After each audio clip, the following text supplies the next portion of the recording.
Welcome back everybody, Velen here, Velen Tech. I want to show you something, guys. You might have seen one of my previous videos while I was playing with a GPU watch and generally testing the phone. That's the S22 Galaxy S22 Ultra with the Exynos 2200. At some point something happened, guys, and I was able to corrupt my storage. And I'm showing it right now on screen.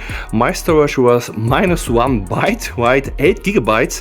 That's actually a 256 gigabytes of storage. And I was really sad because I didn't really do a backup on my photos and videos, but then an OTA over the air update came, so I practically reinstalled my firmware and it all went good. Right, so the phone was almost like dead, already dead, but I was able to resurrect it. And since then, guys, I still have a feeling that my phone doesn't really work like it should be.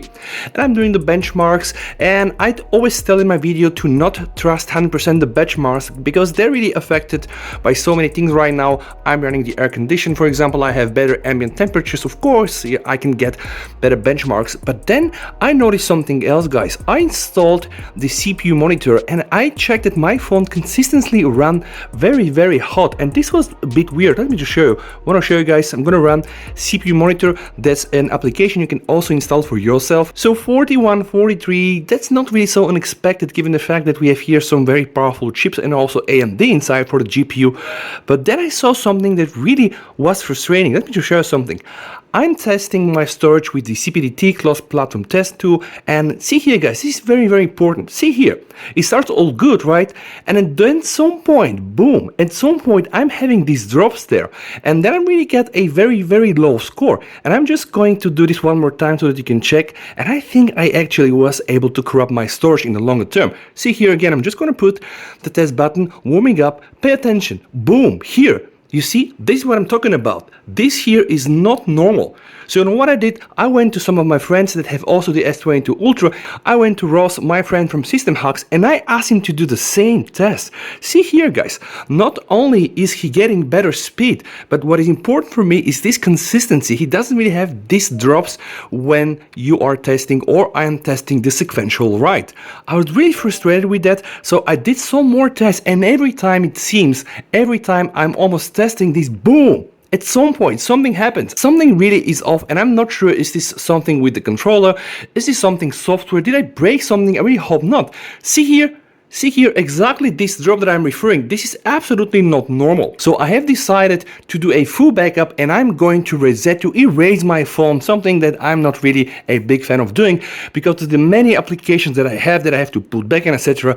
But I just want to do this, and after this, guys, after I reset my phone, I'm going to test the storage again, and I'm going to share the results with you, and I really hope to see better data. Okay, stay tuned. And as I'm doing all these tests, guys, I realized that there is also a software update with the security patch level from the 1st of June, the AVEH, which is 1500 megabytes.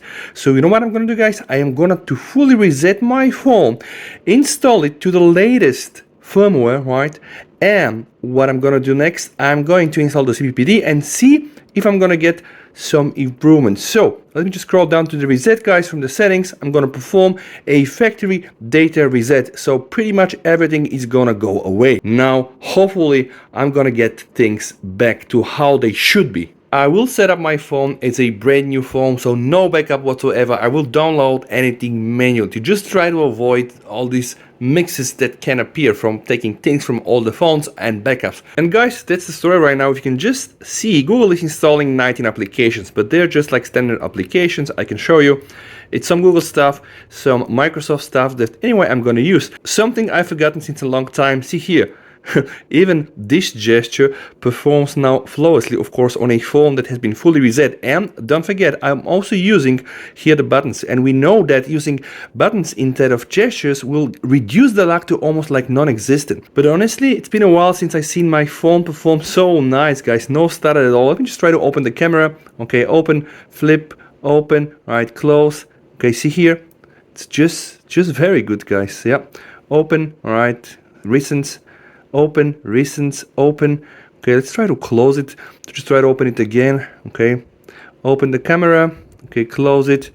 Open the camera. Yeah, I mean, it's been a while since my phone was behaving so good, and specifically this gesture here, the most annoying gesture for me that always locked, right now seems to perform quite okay. See here, no ups at all. This here is the latest firmware, AVEH 1500 megabyte security patch level from June. Alright, so I will do this, and of course expect my full review of this firmware in a couple of days. But right now we are here for something else. I have just installed all the required applications, so my setup is complete. I also installed the CPU monitor and the CPDT, the cross-platform disk tester. Now what is very important, guys, my phone doesn't feel so hot right now. Okay, that's a bit weird. So I'm gonna start the CPU monitor for the first time, and although yeah, it doesn't really show 40 degrees. I was about to say although it shows 40, but no. The temperature significantly dropped, and what is even better, I cannot really feel that burning heat. Here it was really crazy the last few days. So what I'm very interested to do right now, I'm gonna run the CPDT, and I'm still on the previous ROM, guys, the AVDB. I didn't really update. I wanted to see what will happen, so hold your breath. Alright, yeah, it's about the same, or a bit more stable. No, I think consistently it's getting better. See, I don't have these drops that I had, like these occasional drops. And yeah, let's see. Oh my god, a sequential read is absolutely better. I also think that the random write is absolutely better, so I will wait for this test to fully perform, and then I will run it again. Because right now, from what I'm seeing, yes, I definitely fixed my phone. See here, even the random spits now are bigger on average what I used to have before. So some way, somehow in the process, every time playing with all of these applications and ROMs, and when I broke the storage, I think I got myself a broken phone.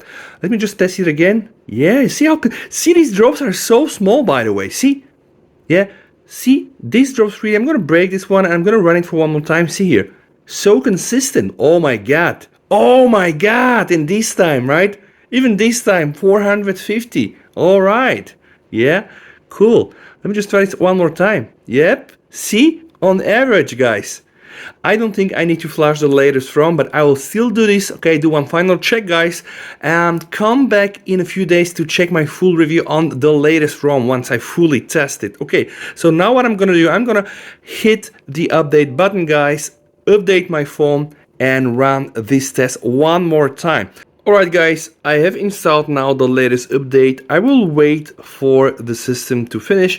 Every time I do so, I'm always usually using the Galaxy Good Guardians to optimize my applications. But since here, you know, that's kind of like a brand new phone, and you can just see I don't really have much applications, this time I'm gonna skip it. So what I'm gonna do, I'm gonna wait for this system update to finish, and then I'm gonna start the test, and yeah, then let's just see. This is the latest version with the June 1st security patch, AVEH, and what I'm gonna do right now, like I told you, I'm gonna run the CPDT one more time to just see if something is still working or not. And by the way, yeah, it still seems to be stable, so I'm just gonna do one more test.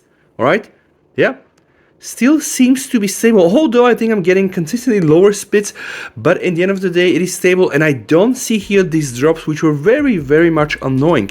And guys, another thing that I believe is really important, I'm now stressing the phone. I installed a new update and I can feel it's hot, but certainly not to that levels that I had before. Maybe the CPU monitor will also show it, so it's 40 something. I think it's just different, guys. It's just different. It's not so hot.